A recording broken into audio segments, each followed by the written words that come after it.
Bismillahirrahmanirrahim. Alhamdulillah. Asyhadu an la ilaha illallah wahdahu la syarika lah. Wa asyhadu anna sayyidana Muhammadan abduhu wa rasuluh. Allahumma salli wa sallim wa barik ala sayyidina wa habibina Muhammad wa ala alihi wa sahbihi wa man tabi'ahu dah, amma ba'd. Kita hormati dan kita cintai para habaib, para alim ulama, guru-guru agama, para muhibbin, hadirin hadirat rahimakumullah. Makna kalam Imam Al-Ghazali rahimahullah wa nafa'ana bi ulumi. Dan barang siapa terkumpul atasnya kezaliman, artinya orang ini banyak melakukan kezaliman. Ada pernah mencuri, pernah pula memukul orang dengan tidak benar, pernah menggibah orang, pernah memfitnah orang, pernah menggoda bini orang. Banyak terkumpul macam-macam kezaliman. Dan ia telah bertobat daripadanya, sudah tobat kepada Allah.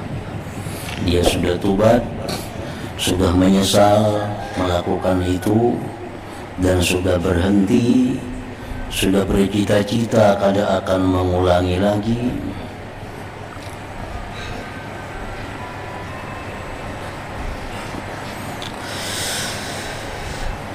Dan ia telah bertobat daripadanya, dan sulit atasnya meminta halal.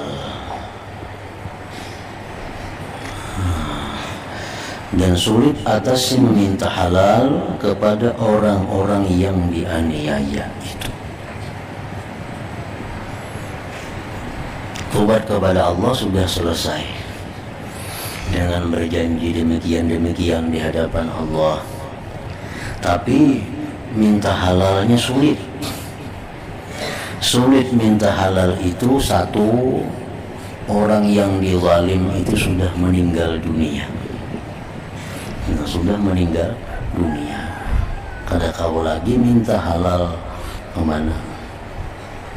Atau orang yang dizalim itu masih hidup, ada, tetapi kalau kita minta halal, kita akan menimbulkan fitnah baru, akan menimbulkan masalah besar, yang kadang-kadang masalah besar itu lebih besar daripada yang ada.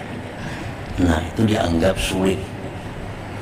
Misalnya seorang laki-laki ini pernah berselingkuh dengan bini orang. Ini sudah tobat kepada Allah, kada akan mengulang lagi. Nah, itu mestinya minta halal lawan lakinya. Itu sulit. Kalau dilakukannya itu bisa menimbulkan fitnah. Bisa terjadi kena perkelahian, dendam dan sebagainya. Dan demikian pula si perempuan yang berselingkuh ini padahal ada suaminya, kalau dia minta halal kepada lakinya timbul masalah, misal rumah tangganya hancur. Nah, itu sulit minta halalnya. Nah, untuk kasus yang demikian, maka hendaklah ia memperbanyak dari amal-amal kebaikan untuk hari qisas. Itu caranya lagi. Banyak-banyak berbuat baik, sagan bebayar kena di sana. Banyak-banyak beramal kebaikan untuk membayar itu di akhirat. Dan hendaklah ia merahasiakan dengan sebagian amal-amal kebaikan di antaranya dan Allah dengan kesempurnaan ikhlas, di mana tidak tahu padanya selain Allah Ta'ala. Nah, jadi perbanyak amal ibadah. Ditambah lagi ada amal ibadah yang dirahasiakan, yang hanya Allah yang tahu. Nah, lakukanlah itu dengan keikhlasan yang sempurna. Nah, maka mudah-mudahan demikian itu dapat mendekatkannya kepada Allah Ta'ala, maka ia memperoleh dengannya akan lemah lembutnya yang disimpan bagi kekasih-kekasihnya yang mukmin pada menolak kezaliman hamba-hamba dari mereka. Berharap mudah-mudahan kena Allah bisa memaafkannya. Allah bisa membujuk orang yang dizalim itu agar memaafkan. Karena bila Allah membujuknya pasti mau. Dalam dunia kita kada sanggup minta halal. Perbanyaklah amal kebaikan, terutama amal kebaikan yang sifatnya rahasia, yang hanya Allah tahu kebaikan itu. Lakukan itu dengan ikhlas yang sempurna. Nah, barangkali ini di akhirat Allah akan membujuk, merayu orang yang kita aniaya itu untuk memaafkan kesalahan kita tanpa mengambil amal kebaikan kita. Nah, di dalam sebuah hadis, di antara amalan-amalan yang patut diperbanyak bagi orang-orang yang seperti tadi, banyak melakukan kezaliman, macam orang-orang pedagang umpamanya, banyak berjual beli, sehari berapa orang yang dijumpai. Barangkali kita ada terjual yang salah, barangkali kita ada menjual barang yang kurang sesuai, makin banyak orang pembeli, makin banyak urusan. Nah, orang seperti ini bagus memperbanyak amalan, karena minta halal kadang mungkin mencari kemana orangnya.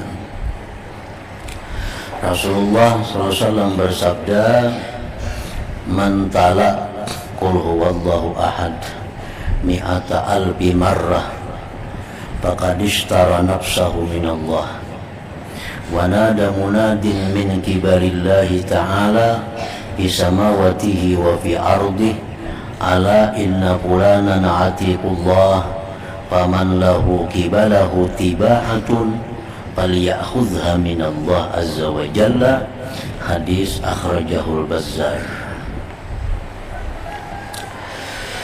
Nah, ujar Nabi, siapa yang membaca Qul huwallahu ahad, surat Ikhlas, sebanyak 100.000 kali, 100.000 kali seumur hidupnya, berapa tahun hanya tumbuh 100.000 tapinya, maka dia sungguh membeli dirinya daripada Allah Ta'ala. Dan Allah menyuruh malaikat untuk berseru bahwa si Fulan itu telah dimerdekakan oleh Allah. Barang siapa ada sangkut paut kezaliman kepadanya, maka ambillah dari Allah Subhanahu wa Ta'ala. Nah, ini disebut dalam istilahnya al-ataqatul kubra, pembebasan diri yang besar. Jadi ada berseru, Fulan bin Fulan sudah dimerdekakan oleh Allah. Siapa ada yang merasa terzalimi dalam dunia, siapa ada yang pernah dianiayanya, berurusan lawan Allah, ambil sana pahalanya lawan Allah. Nah, kadang mengganggu lagi lawan kebaikan-kebaikan kita yang kita perbuat di alam dunia. Nah, jadi itu bagus dikerjakan, dilakukan bagi orang-orang yang di alam dunia ini menzalim orang, menganiaya orang, baik harta, baik pribadi, baik keluarga, dan sulit untuk minta halal. Nah, mudah-mudahan itu bisa membayari segala macam bentuk kezaliman itu. Nah, tuntung itu ditulis bujur 100.000, misalnya sehari 1.000. Langkah baiknya membaca dengan adab yang bagus, artinya duduk di sajadah menghadap kiblat, bersuci. Jadi baca 1.000 sehari, misalnya 100 hari 100.000, misalnya 100 sehari 1.000 hari, ini tuntung. Nah, kayaknya bila sudah tuntung 100.000 hitungannya, nah hanyar diserahkan kepada Allah. Serahkan kepada Allah. Ya Allah, ulun telah membeli diri ulun daripada neraka dengan pahala 100.000 surah Ikhlas tadi. Maka terimalah ya Allah daripada hambamu dan merdekakan hambamu dari api neraka. Nah itu doanya bahasa Latin aja, bahasa kita aja. Ya Allah, ulun telah menukar diri ulun daripada api neraka dengan pahala 100.000 surah Ikhlas yang telah hamba baca. Maka terimalah dan merdekakanlah hamba daripada api neraka. Amunnya kada berdoa itu ya kadang-kadang jadi masalah. Itu hanya ulahan ulama. Nah kalau dari Nabi kada ada doanya, itu hanya ulahan dari ulama kita. Sudah baca tuntung 100.000, nah hanya itu. Itu disebut al-ataqatul kubra, al-ataqatul kubra, pembebasan diri yang besar.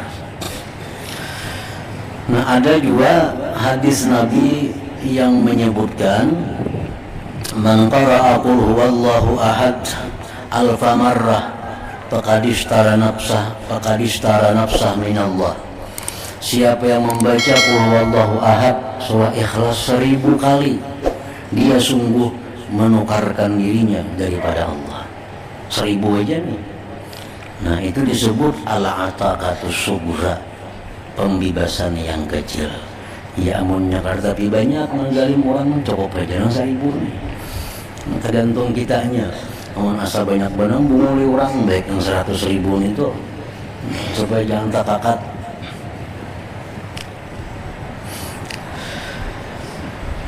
Nah habis tuntung 1000, ya doanya sama tadi juga.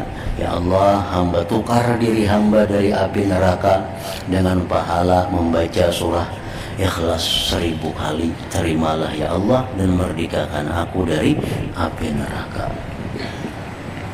Nah yang ketiga ada lagi perkataan Imam Ibnu Arabi tersebut di dalam kitab Al-Futuhatul Makkiyah. Ujar sidin walladhi usika an tuhabiza ala an tashtariya nafsaka minallah bi'itki raqabatika minan nar bi an taqula la ilaha illallah 70 alfa marrah warada bidzalik khabarun nabawiyyun. Ujar Imam Ibnu Arabi, aku berpesan kepada engkau bahwa engkau memelihara, menjaga, mengamalkan atas bahwa engkau beli diri engkau dari Allah dengan membebaskan diri engkau dari neraka dengan membaca la ilaha illallah 70.000 kali. 7 laksa 7 laksa 10.000 kan. Nah jadi 70.000 zikir la ilaha illallah 70.000. Misalnya sehari 1000, 70 hari 70.000. Nah ini disebut al-ataqatus sughra juga, pembebasan yang kecil juga. Tuntung 70.000. Nah hanya kita doanya kayak tadi juga. Ya Allah, hamba membeli diri hamba dari api neraka dengan pahala 70.000 la ilaha illallah yang telah hamba baca, dan terimalah ya Allah merdekakan hamba dari api neraka.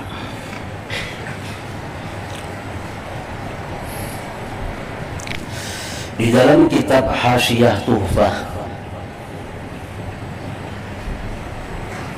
juz 8 kalau ada salah,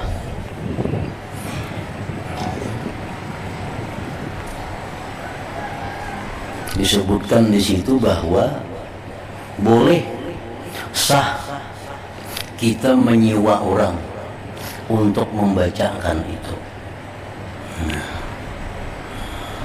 Membacakan, kita sewa orang membacakan Quran misalnya. Nah kayaknya pahalanya untuk aku atau untuk orang yang sudah wafat. Nah di situ dibolehkan kita mengupah seseorang untuk membaca sesuatu, kemudian dihadiahkan pahalanya untuk seseorang itu.